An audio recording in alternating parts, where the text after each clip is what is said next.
இயக்கங்களை சொல்லுகிறேன். இன்னமும் எத்தனை நாளைக்கு சண்டை? நான் தெளிவாக இந்த மாநாட்டில் ஒரு விஷயத்தை உடைச்சு பேச ஆசைப்படுறேன்.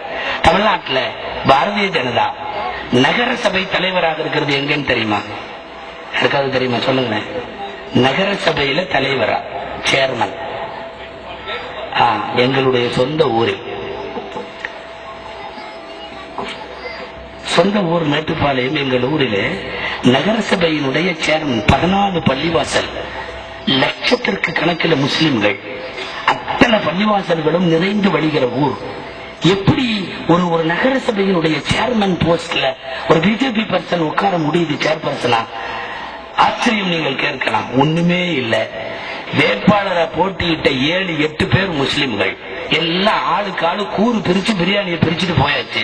அவனுக்கு மட்டும் கிடைக்கிற ஓட்டு அழகா கிடைச்சிருச்சு. அவன் நகரமன்ற சேர்மன். நான் என் பேச்சின் நிறைவுக்கு வருகிறேன். சமுதாய இயக்கங்கள் யோசிக்க வேண்டும். தாகிரா பீவி ஒரு வேட்பாளர், பாத்திமா பீவி ஒரு வேட்பாளர், அப்துல் காதர் ஒரு வேட்பாளர், ஆயிஷா பீவி ஒரு வேட்பாளர். வர்ற முஸ்லிம் பூரா ஆயிஷாமாக்கு 4 ஓட்டு, பாத்திமாக்கு 4 ஓட்டு, தாயிராக்கு 4 ஓட்டு பிரிச்சு நாசமா போய் ஒண்ணும் இல்லாம ஆகி இன்றைக்கு ஒரு பாரதிய ஜனதா தலைமை பொறுப்பில் இருக்க தமிழ்நாட்டிலேயே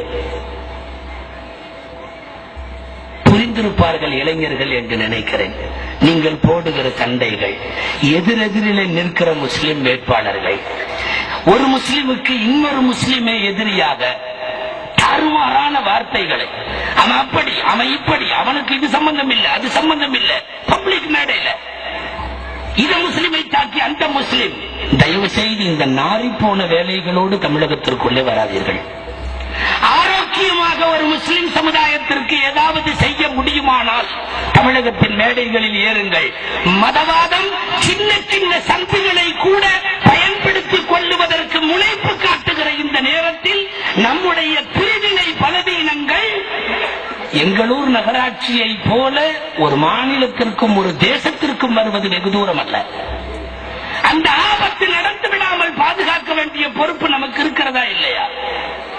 இயக்கங்களை கேட்கிறோம். மாறி மாறி போராடினீர்கள், உங்களால முடிந்ததா? 77,000 இந்திய இளைஞர்கள், முஸ்லிம் இளைஞர்கள் இந்தியாவினுடைய சிறைச்சாலைகள் இருக்கிறார்கள். முடிக்கிறேன். டீ கொடுத்தா முடிச்சிருங்கன்னு அர்த்தம். சரி. சில நேரங்கள்ல தண்ணி கொண்டு வந்து இங்க வைப்பாங்க, சில நேரம் டீ கொடுப்பாங்க. நம்ம அதெல்லாம் புரியணும்.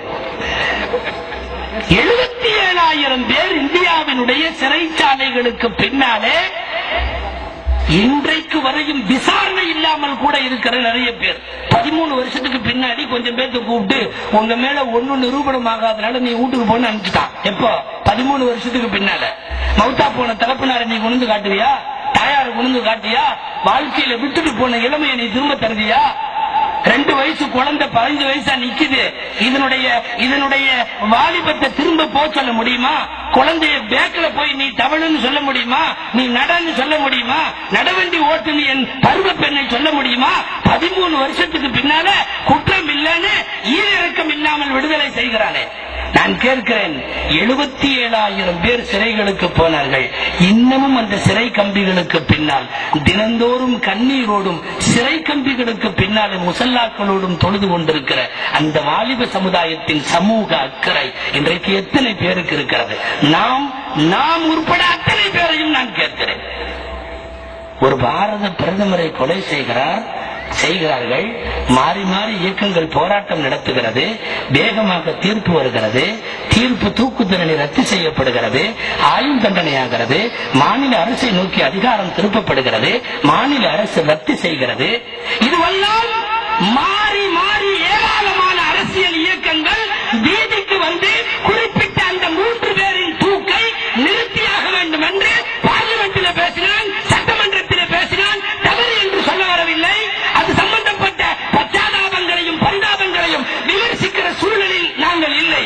ஆனாலும் ஒரு 3 பேரின் தூக்கிலே இருந்து தெருவில சுதந்திர காற்றை சுவாசிக்கிற அளவுக்கு சட்டம் தளர்வுபடுத்தப்படுமானால், இயக்கங்கள் தொடர்ந்து போராடினால் அது நடக்கும் என்றால், பார்லிமெண்டிலும் சட்டமன்றத்திலேயும் குரல் கொடுத்தால் தூக்கு தண்டனை கூட ரத்தாகலாம் என்றால், 77,000 பேர் சிறைக்கு போனார்களே இந்த மண்ணில் இஸ்லாமிய இளைஞர்கள்.